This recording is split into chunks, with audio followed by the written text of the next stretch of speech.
مسلسل فهد البطل الحلقة 24. بتبدأ الحلقة بمشهد وفاء وهي واقفة مع فهد وبتقول له: سيء عليك النبي لو تعرف حاجة عن عيالي قول لي. ففهد بيقول لها: ليه؟ علشان تقتليهم؟ فوفاء بتقول له: أقتلهم؟ ده أنا قلبي مات جوايا من وقت ما فرقوني.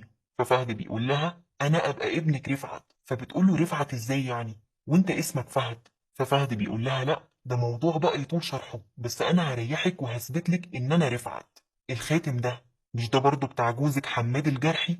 ابويا لما اتقتل قدام عيني وهو بيموت شال الخاتم من ايده واداهولي وقال لي: اوعى تقلعه يا رفعت. مش ده برضه خاتم حماد الجرحي؟ فوفاء بتعيط وبعلو صوتها بتقول له: ولدي رفعت. وبتبقى واقفه ومش مصدقه وبتقول له: انا من اول ما شفتك وانا حسيت ان فيك حاجه من ريحه حماد، وكأن قلبي كان حاسس بس انا مش متأكده. كل مره كنت بشوفك في حاجه جوايا كانت بتتحرك، وكأن قلبي بيأكد لك انك انت ابني.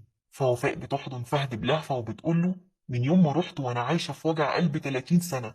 وبتقول له: هي اختك زينب فين؟ وفي اللحظه دي بتدخل راويه وبتقول لها: انا زينب بنتك. فوفاء بتبص لها وبتبقى مش مصدقه، وبيفضلوا يحضنوا بعض وهما بيعيطوا. وبنشوف عم صبحي وبنته وهما واقفين متأثرين وبيعيطوا هما كمان. بعد كده فهد بيقول لها: احنا لازم نمشي كلنا دلوقتي وما ينفعش نقعد اكتر من كده هنا، واهم حاجه زي ما قلت لك محدش يعرف اي حاجه عن اللي دار ما بينا.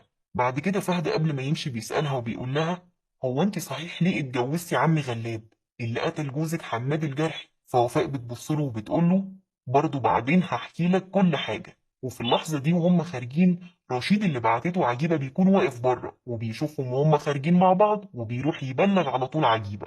وفي مشهد تاني بنشوف كناريا اللي بتقلب على فهد علشان بتكون صدقت اختها ولاء، وبتروح القسم وبتقدم بلاغ في فهد وبتقول لهم: انا جاي اقدم بلاغ في جوزي اللي قتل ابويا. فالظابط بيقول لها: واسمه ايه جوزك ده؟ فكناريا بتقول له: فهد البطل. بعدها بنشوف راوية وفهد وهم راجعين، وراوية بتقول له: انا حاسة ان انا في حلم. معقول يا فهد هنرجع نعيش زي اي حد وامنا تعيش وسطنا كده؟ ففهد بيقول لها: هيحصل قريب جدا يا راوية، بس الاول ناخد حقنا من اللي قتل ابونا عم الغلاب، وده بقى حسابه معايا بقى تقيل قوي. وبعدها بنروح لولاء اللي بتكون فرحانة باللي عملته كناريا في فهد، بإنها راحت قدمت بلاغ ضده وبتحس إنها وصلت للي هي عايزاه، علشان بتبقى حابة فهد وبتبقى عايزة تندمه إن هو رفضها. وبتقول: ولسه يا فهد هتشوف من ولاء كتير قوي. بعدها بنشوف النيابة وهي بتطلب استدعاء فهد في اتهام كناريا ليها بقتل أبوها. ففهد بيكون في النيابة وبيتحقق معاه حوالين موت شوقي.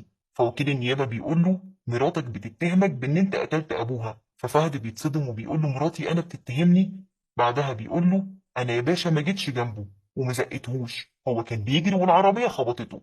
فالنيابة بتقول له: عموما الطب الشرعي هيبين كل حاجة. بعدها بنشوف المحامي اللي بيقول لفهد: اطمن، الطب الشرعي هيبين إن العربية خبطته وإن محدش لمسه ولا زقه. فوهم ماشيين في النيابة، فهد بيقابل عمرو في وشه، فعمرو بيقول له: فهد أنت بتعمل إيه هنا؟ ففهد بيقول له: لا يا باشا، ده موضوع كده وهيخلص إن شاء الله قريب. فعمرو بيقول له: صحيح، هو أنت كنت مسجون قبل كده في قضية قتل؟ ففهد بيقول له: يا باشا أنت مركز معايا كده ليه؟ أنا اتسجنت قبل كده بس في قضية دفاع عن شرف، يعني مش زي ما أنت فاهم خالص، وعلى فكرة يا باشا أنت قاريني غلط. فعمرو بيقول له: تمام يا فهد، خد بالك هنتقابل كتير الأيام اللي جاية. بعدها بقى بنروح لمشهد عجيبة اللي بتكون عرفت من رشيد إن وفاء كانت عند صبحي في الدير ومع الواد اللي جه قبل كده عند غلاب مع توفيق التمساح. فبتروح تقول لغلاب: قال لي هي مراتك وفاء كانت فين؟ فغلاب بيقول لها: مالكيش صالح خالص بيها. فعجيبة بتقول له: أنا جاي أنورك وأقول لك إن وفاء كانت في الدير عند صبحي وواقفة مع الواد اللي جه هنا قبل كده مع توفيق التمساح. فغلاب بيتعصب وبيقول لها: أنت بتقولي إيه؟ فعجيبة بتقول له: روح اسألها بنفسك وهي هتقول لك. فغلاب بيتصدم وبتخلص الحلقة على كده.